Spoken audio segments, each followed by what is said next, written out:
tuendelee.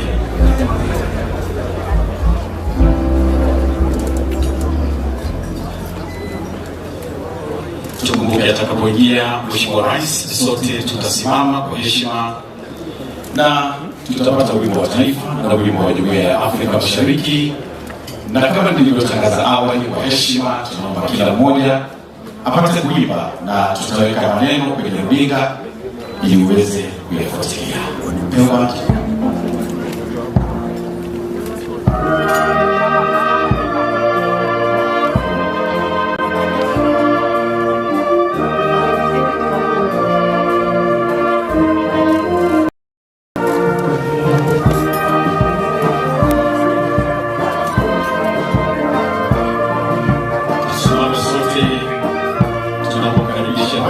Wa Jamhuri ya Kenya Daktari William Samoei Arap Ruto akiandamana na wao wote.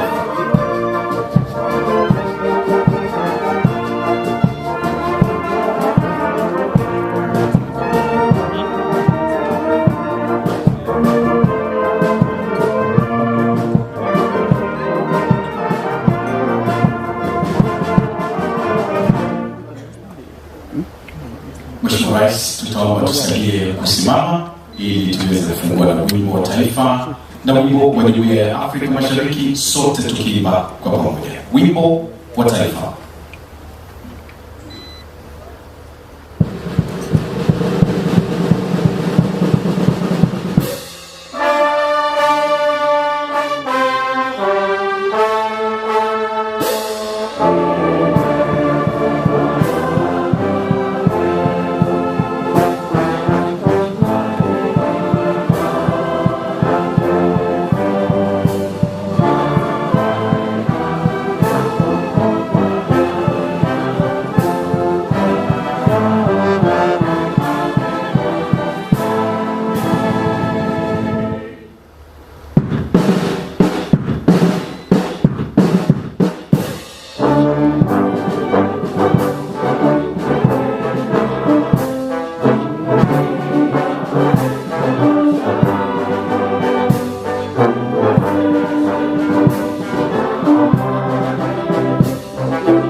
Mheshimiwa Rais, tukiwa bado tumesimama, naomba tuingie katika kipindi kifupi cha maombi tukiongozwa na Sheikh Mohamed Omar akifuatwa na James Ondabo ambaye ni mchungaji, na mwisho kabisa maombi kwa lugha ya Kikisii yakiongozwa na Pastor Martha Isaac.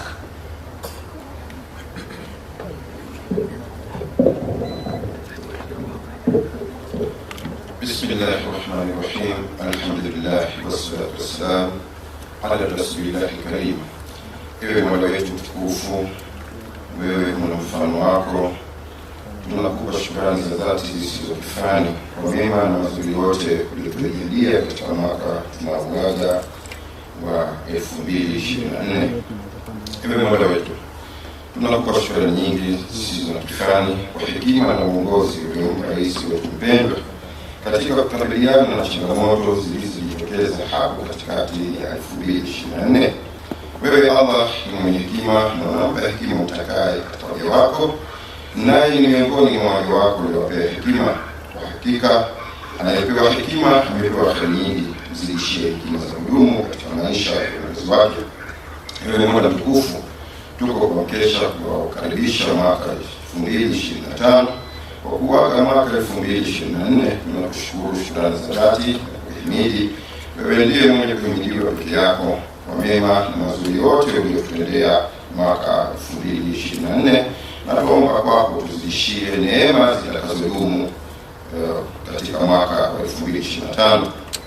Ewe Mola mtukufu, ujalie mwaka wa 2025 ni mwaka utakaojaa baraka kwetu sisi na tele zenye kudumu vifuani na mioyoni mwetu, mapenzi ya kudumu yenye kuipenda nchi yetu, kuipenda rais wetu, jopo lote la viongozi wetu wa tabaka mbalimbali. Tunaomba tupe mshikamano, maridhiano yenye kutupeleka na kuipeleka nchi yetu mbele. Tunakuomba kheri na mafanikio, siha na afya. Tubarikie Mola wetu wakati wa shughuli zetu zote na ujenzi wa taifa. Tubarikie Mola wetu riziki na mapato yetu, kwani baraka zatoka kwako, hatutofaulu bila baraka zako. Ewe Mola, tubariki sisi ni waja wako. Tunakuomba hifadhi na salama, amani yenye kudumu kwa viongozi, wazee, wazazi, watoto, vizazi vyetu kwa jumla. Tupe amani ya kudumu itawale nyumba zetu, kaunti zetu, bali nchi yetu ya Kenya kwa jumla. Utulinde na kila aina ya adui na uadui. Jalie mwaka unaoingia wenye mwaka tuojaa amani, usalama, utulivu na furaha za kudumu. Ewe Mola, rais wetu mpendwa ndiye uliyempenda katika uongozi kuongoza taifa hili. Ewe Mola, mpe nguvu na ari, mzidishie hekima na ruwaza kulifikisha taifa hili mbele. Mpe nguvu za kukubaliana na changamoto zozote zile. Mpe hekima na mzidishie hekima itokayo kwako katika maamuzi yake. Mbariki popote atakapokanyaga mguu wake, na muombea siha na afya na kila mafanikio mema, baraka na hekima katika uongozi wake. Kwa mnasaba huu, mkusanyiko huu hapa, tuomba kheri na baraka nyingi zimiminike kutoka mbinguni na ardhini. Mola, tutarajie ujio wa rais wetu hapa kwa chaguo lake kwa hapa Kisii, bali Gusii-Land katika mkesho wa mwaka mpya. Hili ni dhihirisho na mapenzi makubwa ndani ya moyo wake kwa sisi Gusii-Land. Na kuomba Mola wangu yazidishe mapenzi yake yenye ishara njema kwa maendeleo ya Gusii-Land, na waombea viongozi wote wa kaunti ya Kisii, Nyamira na jumla. Mola wape mshikamano mwema katika kuimarisha Gusii-Land. Mola bariki Kenya, Mola bariki rais, Mola bariki viongozi wa tabaka mbalimbali. Mola bariki Gusii-Land. Amin, amin, amin.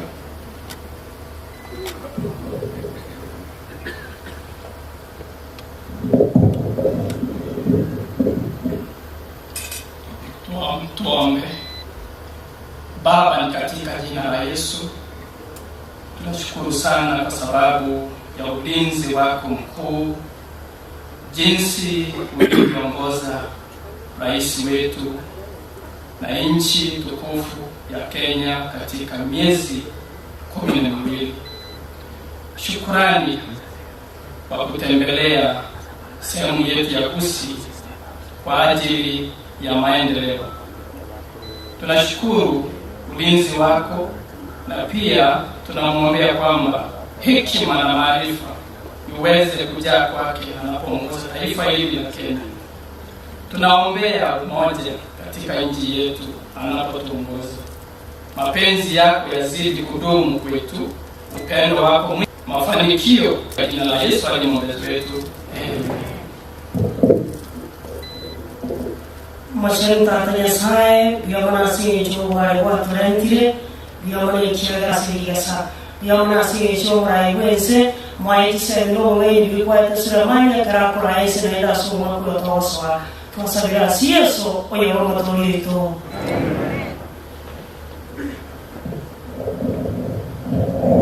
Kwa heshima Mheshimiwa Rais, naomba tuweze kuketi. Na kwa sasa tutatulia. Soup will be served on the tables, so I'll request that we all remain seated. Soup will be served on all the tables. For that, we shall serve with the table numbers. For the sake of order, please let's serve with table numbers so you have been represented from different areas in Gusii region. First, before I do that, Your Excellency, I want to thank you graciously for accepting, or rather for deciding or deeming it fit to usher in the new year from Gusii Nation. We really want to thank you. Thank you enough. By the way, this is the first time since independence, let me say that it was pre-independence, we don't know what was happening, that a sitting president of the Republic has joined the Gusii Nation in ushering the new year. This is the first time. Hata wenzetu Mheshimiwa Gladys Wanga na Mheshimiwa Ochila yako ambao wako hapa, hata wakati baba alikuwa prime minister, haikufanyika hata Homabay, haikufanyika hata Migori. And that is why we are very, very happy today kwa sababu imefanyika hapa Kisii. Ama namna gani? Mko na furaha? Hebu basi tupige makofi kwanza juu ya hiyo. This is a great one. We really take that one with great humility and we take it, we take pride in that and we find it to take it as a great and a very good privilege for us. Excellency, we have a lot ahead of us. Yaani, sherehe ndio bado inaanza. Sasa sherehe hii, chakula tutatuliza kidogo, sherehe inaanza. If you do not dance, next year itafika kama haujui. Ideally you're supposed to be eyes open before next year.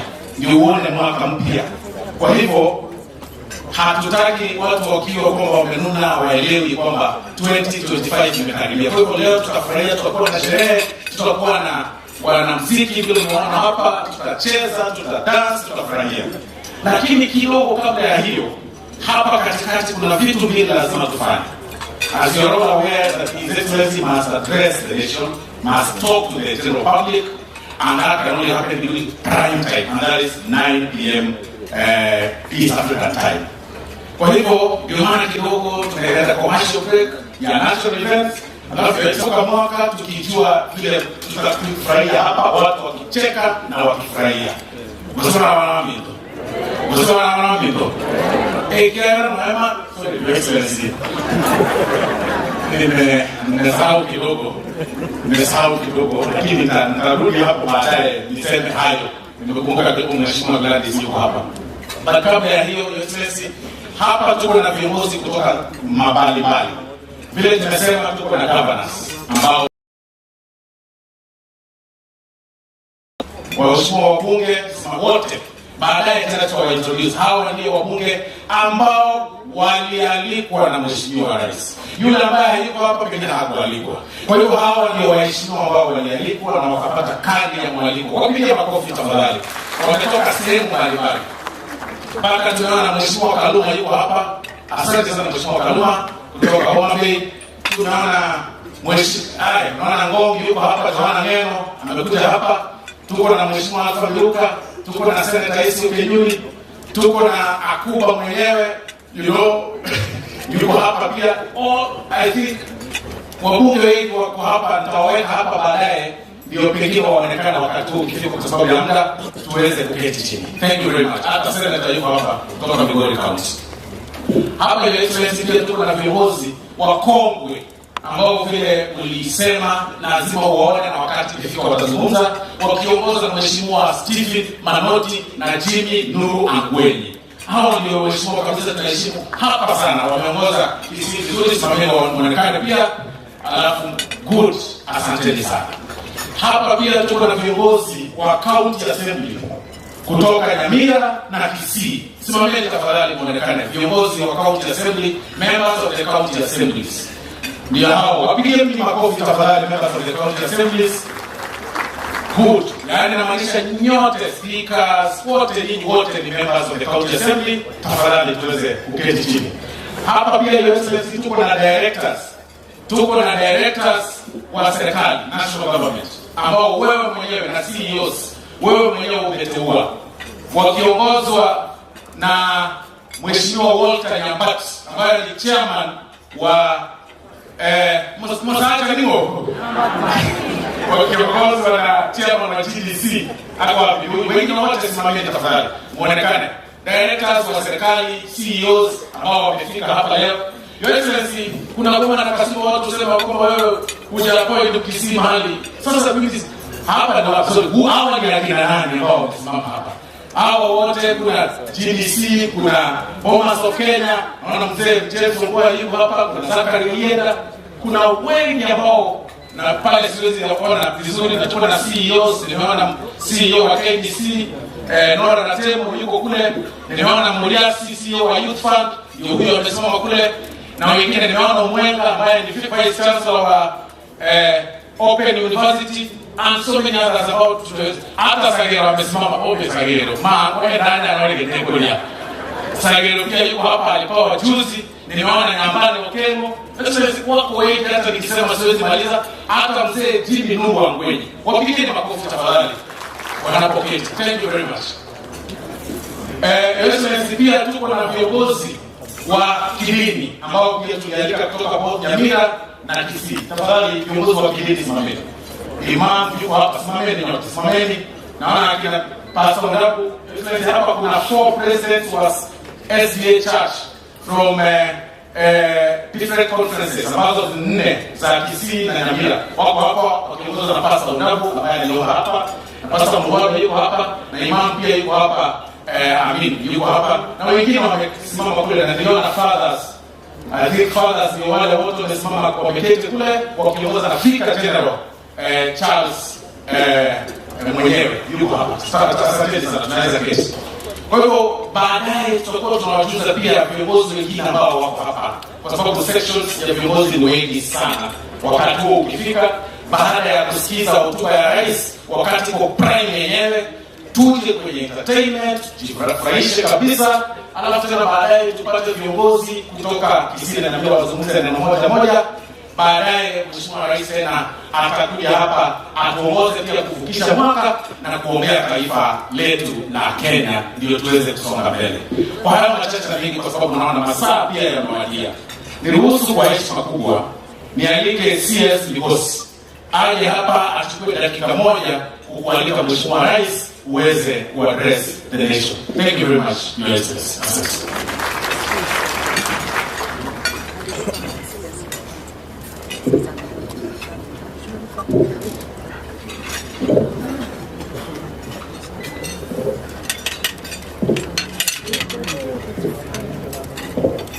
Thank you.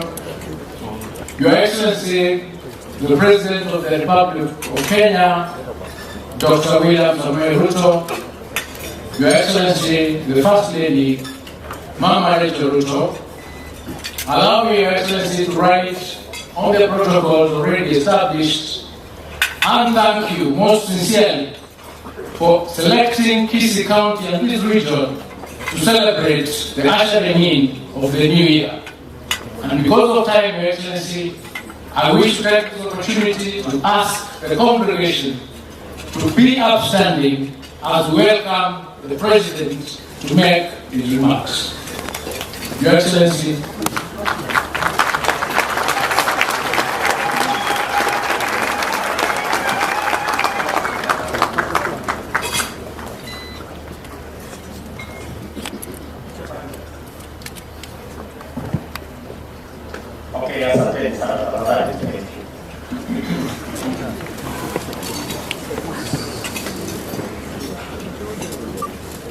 Waheshimiwa mawaziri, magavana, principal secretaries, waheshimiwa wabunge la kitaifa na bunge la makaunti, viongozi wetu wa kidini, maaskofu wetu, wachungaji, pastors, imams,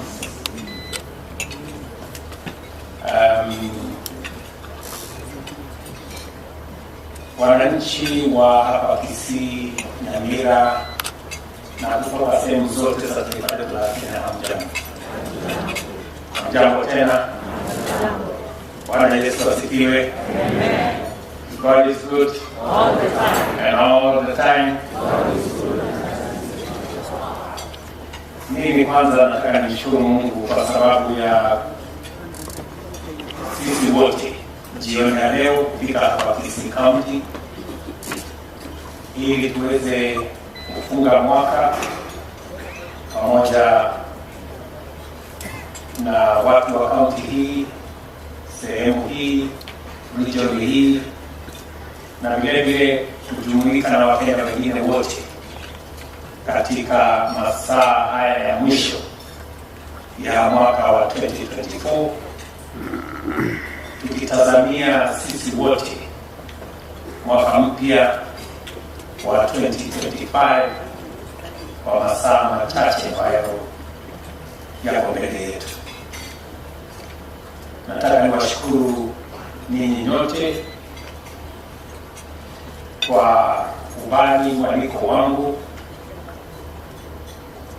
na mke wangu tuje hapa sote katika hafla hii tuweze for us to share this meal together as we usher in the new year of 2025. Nasema asante sana kwa viongozi wa hapa wale mlinisaidia kupanga sehemu mbalimbali. Niwashukuru watu wa Kisii wakati nimefika hapa jioni ya leo. Wananchi wa hapa wamenikaribisha na nimefurahi sana kuungana na marafiki, kuungana na viongozi wenzangu, na pia kushukuru Mungu kwa sababu ya yale mengi ametufikisha na yale mengi ambayo ametusaidia kuyatimiza kama taifa. And it is a great privilege to have this opportunity to address the people of Kenya in these final moments of the year 2024 and to wish everyone a happy and a prosperous New Year 2025. Without hesitation, we all agree that this year has been remarkable. A year to remember for its many challenges, obstacles and risks that tested our resolve and threatened our prosperity, security and happiness. Equally, it has been a year of numerous opportunities, successes and progress that enabled us to overcome these undeniable difficulties and forge ahead with heroic determination. The year began with strong faith and optimism, despite a climate of hardship, uncertainty, and widespread anxiety. Security, economic instability, climatic changes, and political uncertainty loomed large. Global economic shocks drove up the cost of living, while conflicts disrupted supply chains, creating scarcity and rising inflation. At the same time, we were striving to recover from the pandemic's disruptions, which we all know. Our currency, the Kenya shilling, faced significant pressure from major currencies. Many families struggled to provide daily meals as agriculture grappled with the aftermath of the region's longest and harshest drought, followed by devastating floods that destroyed crops, destroyed livestock, infrastructure, and general development. At the year's onset, parents were anxious about the transition of young learners into junior secondary school, while the youth grappled with increasing difficulties in finding employment. In various parts of the country, perennial security challenges persisted. Additionally, demands for adequate, high-quality, and sustainable food, healthcare, and education not only persisted, but grew even more pressing. Looking at the days ahead, it became clear that overcoming these challenges would require unwavering faith, unity of purpose, immense sacrifice, and relentless hard work. We needed a coherent plan to address these obstacles, deliver the transformation of our nation's needs, and provide every Kenyan with the opportunities they deserve. The magnitude of challenge demanded bold, decisive, and unfaltering efforts from all of us. We had to find ways of mobilizing sufficient revenue to finance all our obligations, provide services inclusively and consistently, and invest in our development. This called for tough decisions, not just to reduce waste and increase efficiency in mobilization and utilization of public finances, but also to promote broader compliance with our civic obligations to pay taxes whenever they fall due. Under the difficult conditions we all faced, implementing these necessary and overdue measures caused much discomfort and sometimes a lot of contention. At the heart of the ensuing dissent lay a demand for a robust conversation about the stewardship of public resources and, by extension, the proper exercise of public authority. You, the people, made it clear to us as leaders that compliance with revenue measures must be accompanied by a stronger commitment on our part to deliver greater transparency and efficiency in the administration of all public resources. You demanded a more thorough national conversation to address the perennial inclusiveness question in order to reflect equity and social justice as primary considerations in governance, government plans, and government actions. Despite these challenges, we have worked tirelessly to fulfill the pledges and commitments of our governing mandate.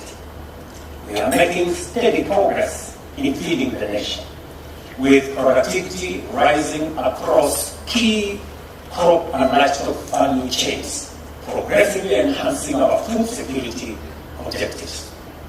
Similarly, we have deployed technology to digitize and automate the provision of services to the public, significantly increasing dividends in terms of service delivery and enhanced revenue collection. The universal healthcare coverage is finally here with us, and we are working around the clock to address various hiccups in its rollout that are to be expected in a program of the magnitude and ambition of Taifa Care. Together with the counties, we have employed community health promoters to ensure health services are accessible and convenient for all tenants, especially at the grassroots. With the rollout of the construction of 200 markets across the country, our marketplaces are developing into safe and dignified working environments for hustlers, complemented by ICT hubs in constituencies and wards, which are becoming essential nodes in our digital economy. The Hustler Fund has launched an enhanced facility aimed at transitioning borrowers in good standing into more robust financing to promote the growth of micro, small, and medium enterprises.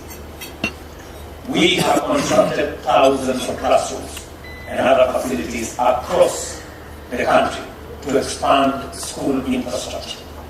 Additionally, we have employed and trained more teachers to support the transition to the competence-based curriculum and ensure the seamless progression of learners into junior secondary school.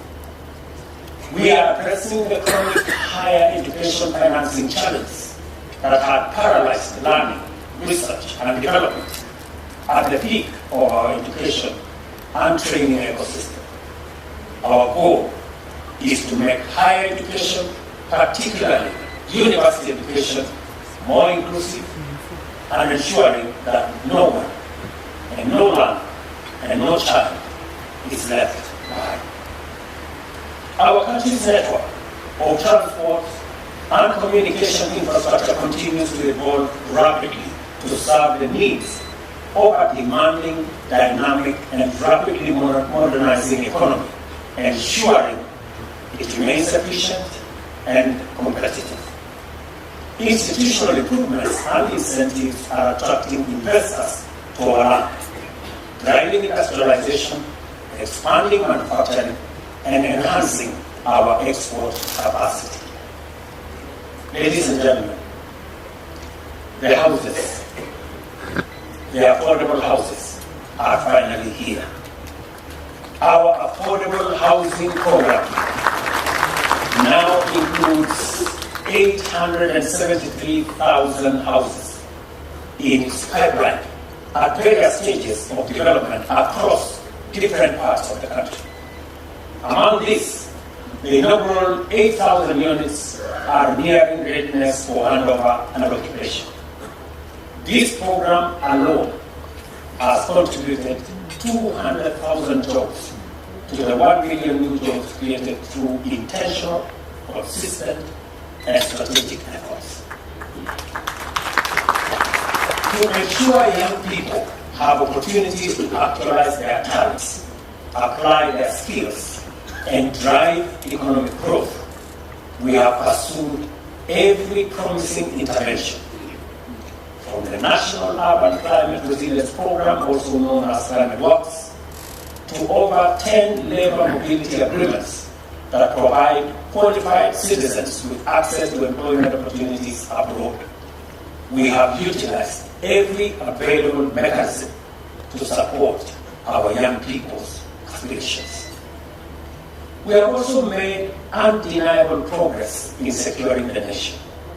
Consistent investment in expanding capabilities of our security services, equipping them with efficient, modern tools, and empowering them through technology has significantly enhanced our capacity to combat crime and ensure public safety.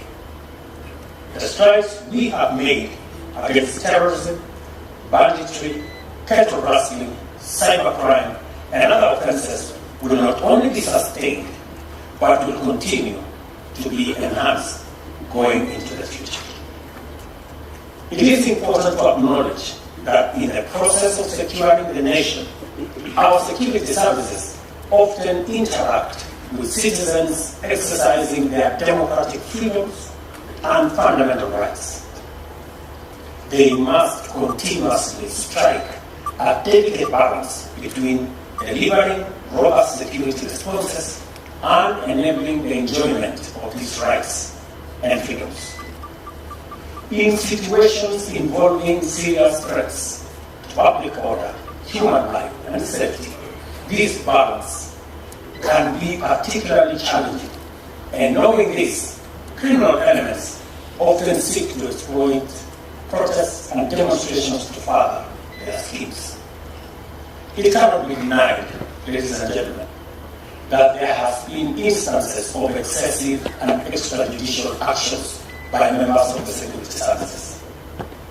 At the same time, it must also be acknowledged that due process is underway in appropriate institutions to ensure accountability.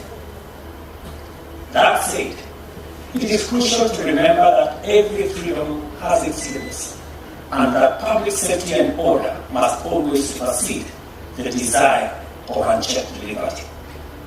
We must ensure that our pursuit of rights and freedoms does not compromise our collective or individual safety, nor should we allow criminals to exploit constitutional rights to harm and destroy other people.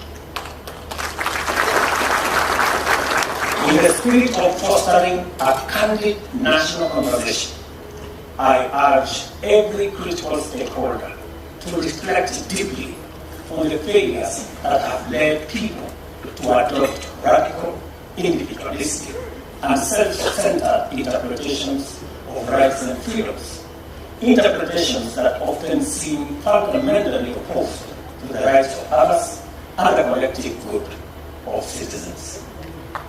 This tendency to promote a definition of rights and freedoms that undermine democracy and the public interest reflect a broader collapse of our value system and a serious strain on our moral fabric. I also believe that this disregard for moral values, including compassion, responsibility, and decency, contributes to violent crimes, such as what we have seen with femicide, perpetrated by men against women who otherwise they would be loving. These are clear signals that our moral fabric is at risk of decay, exacerbated by various factors, including the manipulation of digital technology, particularly social media, to amplify antisocial behavior and erode moral values. The maintenance of our social fabric and the promotion of a strong value system is a collective responsibility we cannot run away from. This task has always required and will continue to require the involvement of a wider spectrum of society, agencies, and institutions, with the family unit being the most critical.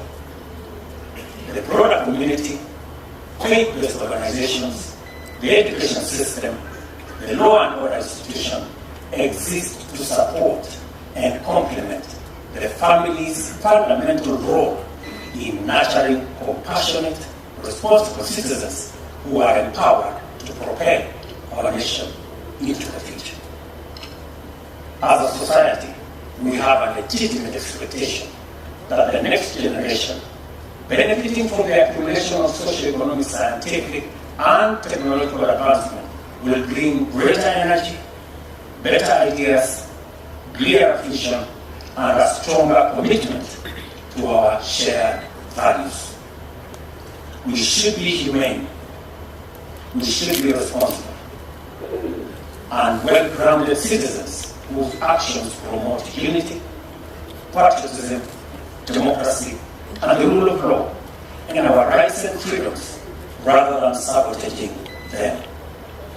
I have previously extended an invitation to all stakeholders in their diversity to join the national conversation and explore the best ways to implement an all-of-society strategy and approach to counter moral decay and reset our nation's moral compass. As parents, myself included, we must never walk away from our children nor abandon them to the vagaries of our time. This is necessary. This is essential. As all the transformations we are undertaking today will mean little if our young people are left without sound guidance, moral mentorship, and ethical support. The broad-based bipartisan national conversation we are having with leaders from various political formations seeks to extend the principle of inclusiveness to its widest possible reach without compromising the fundamental values of competitive democracy and diversity in viewpoints. Our goal is to enhance, not diminish, our identity as a free, open, democratic society founded on constitutionalism and the rule of law. We are making meaningful progress, which, if sustained, will establish us as a mature democracy, firmly anchored in a sustainable political culture. In 2024, our nation faced serious challenges and great difficulties. Yet, we did more than endure. We stood together in unity, worked with determination, and overcame all the obstacles. Because we are Kenyans, an indomitable, courageous, and enterprising people, and afraid of hard work, because we are resilient champions who strive to win and face every challenge with dedication and stamina, we achieved progress despite significant difficulties. Today, ladies and gentlemen, we have succeeded in laying a solid foundation for even faster progress in the coming year.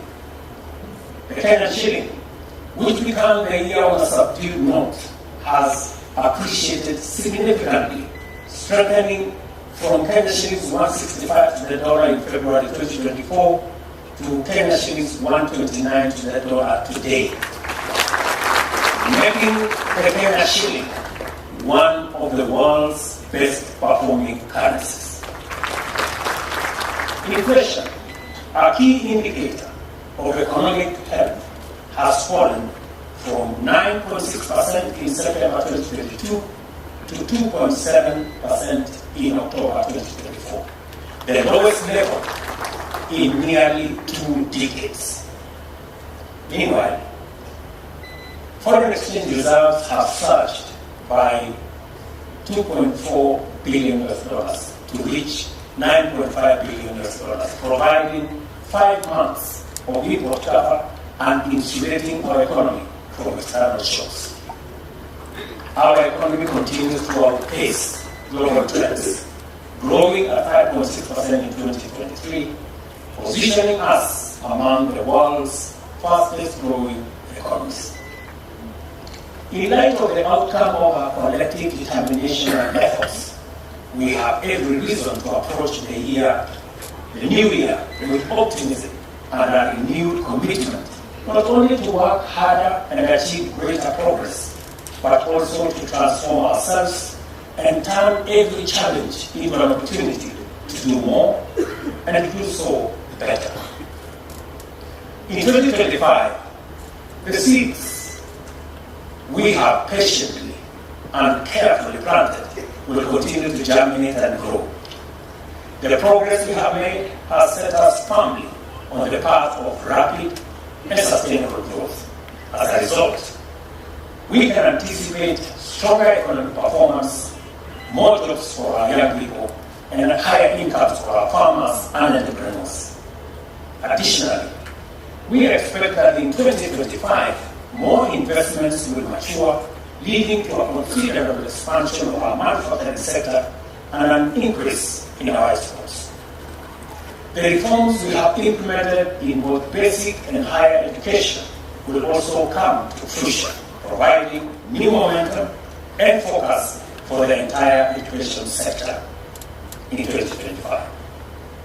Additionally, Taifa Care will approach optimal performance, offering significant relief to households by reducing the burden of healthcare costs and delivering enhanced benefits through an efficient, inclusive, and high-quality public healthcare system. As we speak, subsidized fertilizer is already in stores waiting for farmers. As you all know, in the past, farmers used to wait for fertilizer. This year, fertilizer is waiting for farmers in the stores. Next year, we plan to achieve higher yields from every crop, ensuring even greater rewards for our hardworking farmers and food security for all Kenyans. Additionally, we aim to free our livestock from deadly infectious diseases, alleviating the fears of pastoralists and stockkeepers from devastating outbreaks. This is why the nationwide livestock vaccination campaign will be a game changer. Unlike segmented vaccination efforts that left some areas unprotected and vulnerable to outbreaks, thereby risking reinfection in vaccinated regions, this voluntary, comprehensive approach will eradicate these threats comprehensively once and for all. Mark my words, I said voluntary. In 2025, we will be busier at school and at work, better nourished, safer, more secure, and with more money in our pockets. We will hold productive national conversations to empower our young people as responsible custodians of our shared aspirations and to solidify our state as a robust and secure democracy. We will continue to work hard and deliver greater progress, becoming better equipped to tackle our challenges. In 2025, I will have the honor of handing over the first keys to completed affordable housing units to hardworking men and women from all walks of life. At last, the transformation you entrusted us to lead will take tangible shape, and the fruits of our collective labor will be undeniable.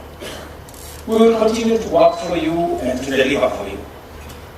Let us therefore submit our hopes and aspirations to the Almighty God of all creation, so that together, in unity and with shared determination, we may embrace the new year and work towards achieving the Kenya we all want, which is now well within sight. Thank you very much. May God bless our great country, Kenya. May God bless you all. Happy New Year. Thank you.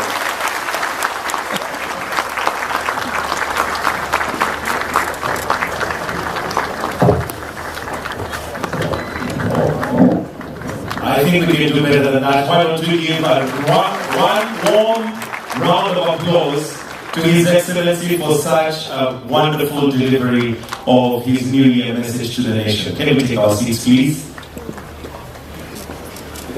And as we take our seats, I would like us to all just say, wow. Wow. And to inspire, 2025 is going to be a beautiful, wonderful year. Your Excellency, with your permission, I'll usher us to a short entertainment session before we proceed with the rest of the program for this evening as we climax to midnight, where we're going to be counting down. We'll have His Excellency count us down to the hour of midnight before we wish each other a Happy New Year and go to watch the display of fireworks. But as we usher in the entertainment now, I'm sure some of you will agree with me that if we had a Kenny Rogers or a country music singer, they probably would come from Kisii County.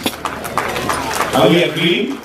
And at this point, allow me to invite the next guest who is going to be giving us a rendition of country music, and his name is Bwana Maombi. Maombi,